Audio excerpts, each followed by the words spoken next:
Hello to you and welcome to No, hang on. Pinocchio. Coming down to the end of the book. Only a few chapters left. Where did I put the book? Here it is. Here's the book. Here's the book. I think the chapter title last time was a little bit misleading, I have to admit, because the chapter title last time was After 5 months of play, Pinocchio wakes up one fine morning and finds a great surprise waiting for him.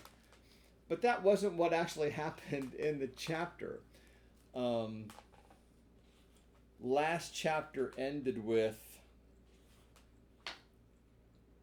"But, my children, there came one morning when Pinocchio awoke and found a great surprise awaiting him, a surprise which made him feel very unhappy, as you shall see."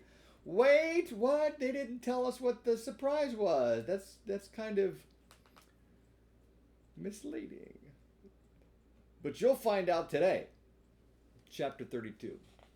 Pinocchio's ears become like those of a donkey. In a little while, he changes into a real donkey and begins to bray. Braying is the noise that a donkey makes. But if you look carefully here, like, he's got like something funny like on his head. Like those aren't his ears. He's got something on his head. Well, I wonder what he's got on his head.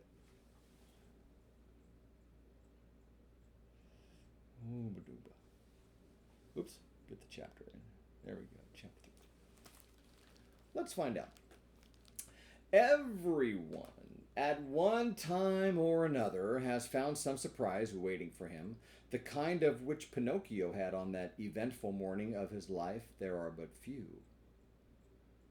What was it? I will tell you. On awakening, Pinocchio put his hand up to his head, and there he found... Guess. He found that his ears had grown at least 10 full inches. You must know that the marionette, even from birth, had very small ears. So small indeed that they could be hardly seen. Fancy how he felt when he noticed that those two dainty organs had become as long as shoe brushes. He went in search of a mirror, but not finding any, he filled a basin with water. Let's show you the picture. Here's the full page picture.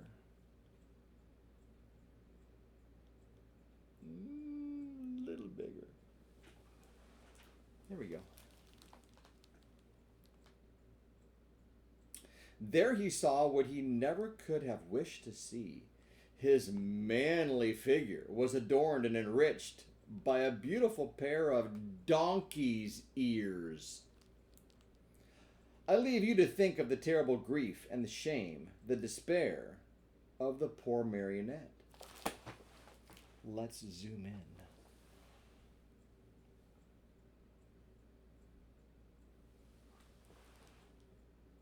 Oh my goodness, look at his eyes.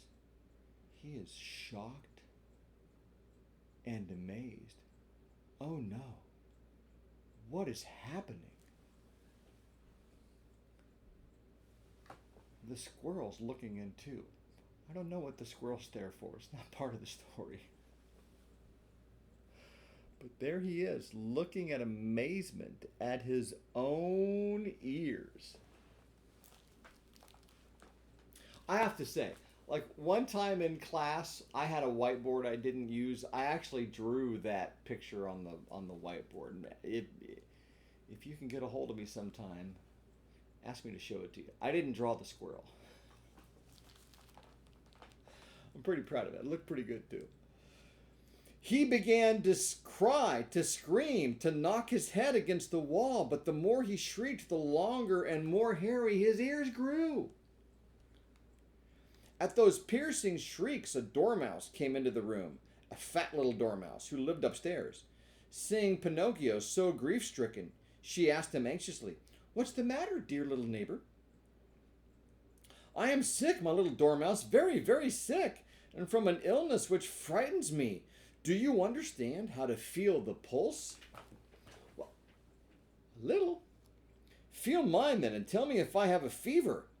The Dormouse took Pinocchio's wrist between her paws and, after a few minutes, looked up at him sorrowfully and said, My friend, I'm sorry, but I must give you some very bad news. You have a very bad fever. But what fever is it? It's donkey fever.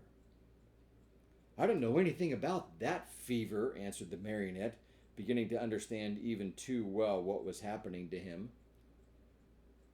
Do you understand what's happening to him?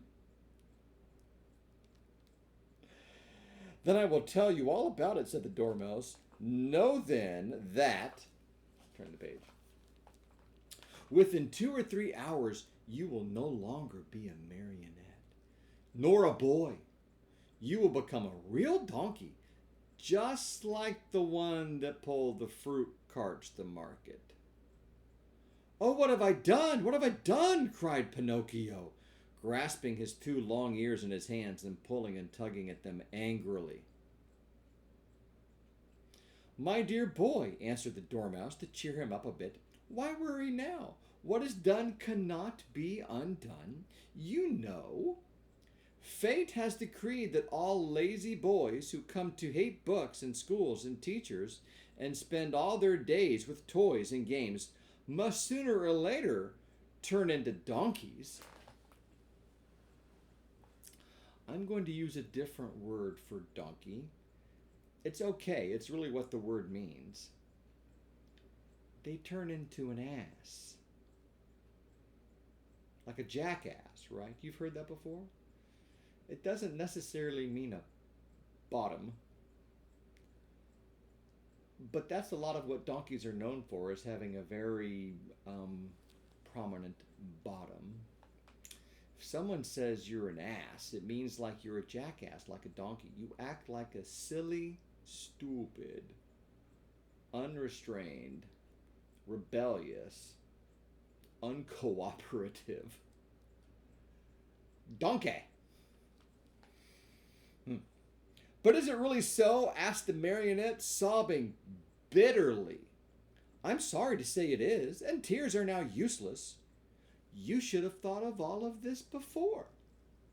But the fault is not mine. Believe me, Dormouse, it's all the fault is all Lampwick's. And who is this Lampwick? A classmate of mine. I wanted to return home. I wanted to be obedient. I wanted to study and to succeed at school. But Lampwick said to me, Come with me to the land of toys. There we'll never study again. There we can enjoy ourselves and be happy from morn till night. And why did you follow the advice of that false friend? Why? Because I'm a heedless marionette, heedless and heartless. Oh, if I had only a bit of heart, I should never have abandoned that good fairy who loved me so well and who has been so kind to me. And by this time I should no longer be a marionette. I should have become a real boy. Oh, if I meet Lampwick, I'm going to tell him what I think of him. Oh, wait a minute. Wasn't it the very last chapter when Pinocchio was thanking Lampwick and said, if it wasn't for you, I wouldn't be having all this fun? Well, that was true. But now here's the cost. And that's a good point, dear one. Every time you make a decision, no matter what kind of decision it is, there's always a cost. If you decide to have a peanut butter sandwich for lunch, you give up eating soup. Usually you don't have both. If you decide to go to the movies for an hour or something like that, you give up the opportunity to take a nap. Unless maybe you take a nap at the movie. But you see what I mean? There's always a cost. There's always a cost to something. And some things, although fun,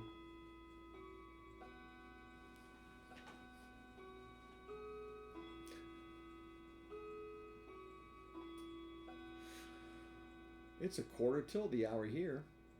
What time is it where you are? Time to get back to the story. Some things, even though they're fun, come with too high of a cost. And oftentimes, you pay the cost afterwards, not before. Here, Pinocchio is paying the cost afterwards. After this long speech, Pinocchio walked to the door of the room. But when he reached it, remembering his donkey ears, he felt ashamed to show them to the public and turned back. He took a large cotton bag from a shelf, put it on his head, and pulled it down to his nose. Oh, so that's what the picture at the beginning was the bag over his head to hide his shame at the donkey ears. Thus adorned, he went out. He looked for Lampwick everywhere, but he was not to be found. He asked everyone whom he met, but no one had seen him. In desperation, he returned home and knocked at the door. "Who is it?" asked Lampwick from within. "It's I," answered the marionette. "Wait a minute." After a half an hour, the door opened. Another surprise awaited Pinocchio. There stood his friend with the large cotton bag on his head, pulled down to his nose. At the sight of that bag, Pinocchio felt slightly happier and thought to himself, "My friend must be suffering from the same sickness I am. I wonder if he too has donkey fever." But pretending he had seen nothing, he asked with a smile, "How are you, my dear Lampwick?" "Very well, like a mouse in a Parmesan cheese." "Is that really true?" "Why would I lie to you?" "I beg your pardon, my friend, but why then are you wearing that cotton bag over your ears?" "The doctor has ordered it because of my knees hurt. And you, dear marionette, why are you wearing that cotton bag down to your nose?" "The doctor has ordered it because I have bruised my foot." "Oh, my poor Pinocchio. Oh, my poor Lampwick." An embarrassingly long silence followed these words, during which time the two friends looked at each other in a mocking way.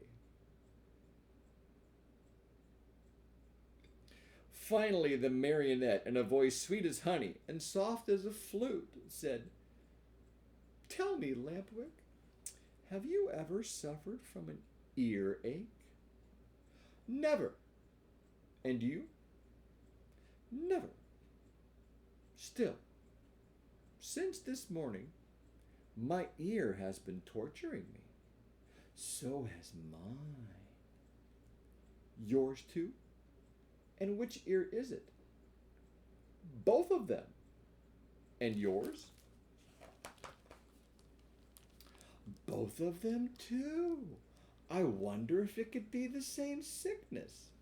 I'm afraid it is. Will you do me a favor, Lampwick?" "Gladly, with my whole heart." "Will you let me see your ears?" "Why not? But before I show you mine, I want to see yours, dear Pinocchio."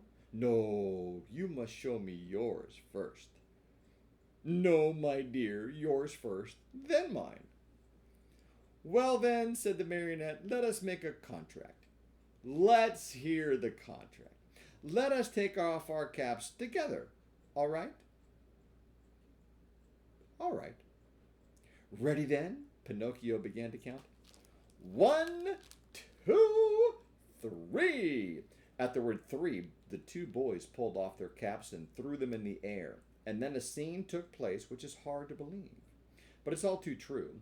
The marionette and his friend Lampwick, when they saw each other both stricken by the same misfortune, instead of feeling sorrowful and ashamed, began to poke fun at each other, and they ended up bursting out into hearty laughter. Maybe it's time for the next picture.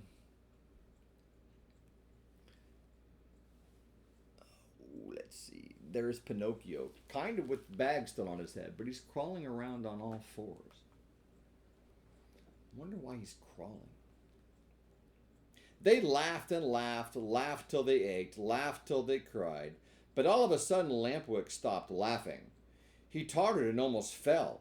Pale as a ghost, he turned to Pinocchio and said, "Help, help, Pinocchio!" "What's the matter?" "Oh, help me! I can no longer stand up." "I can't either," cried Pinocchio, and his laughter turned to tears as he stumbled about helplessly. After they had finished speaking, both of them fell on all fours. Oh, there we go. Okay. And began running around the room. As they ran, their arms turned into legs, their faces lengthened into snouts, and their backs became covered with long gray hairs. This was humiliation enough, but the most horrible moment was the one in which the two poor creatures felt their tails appear. Overcome with shame and grief, they tried to cry and bemoan their fate. But what is done can't be undone. Instead of moans and cries, they burst forth into loud donkey brays, which sounded very much like ha ha ha. At that moment, a loud knocking was heard at the door, and a voice called out to them, "Open! I am the little man, the driver of the wagon which brought you here. Open, I say, or beware." That's the end of chapter 32. Shall I read you the title of chapter 33? Do you want to know? If not, stop the video now. But if it's still playing, chapter 33, Pinocchio, having become a donkey, is bought by the owner of a circus. The donkey becomes lame and is sold to a man who wants to use his skin for a drumhead. What in the world?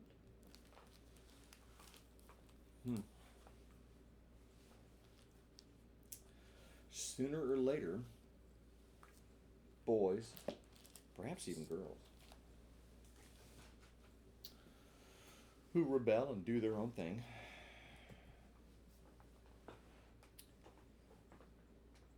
become just a simple ass.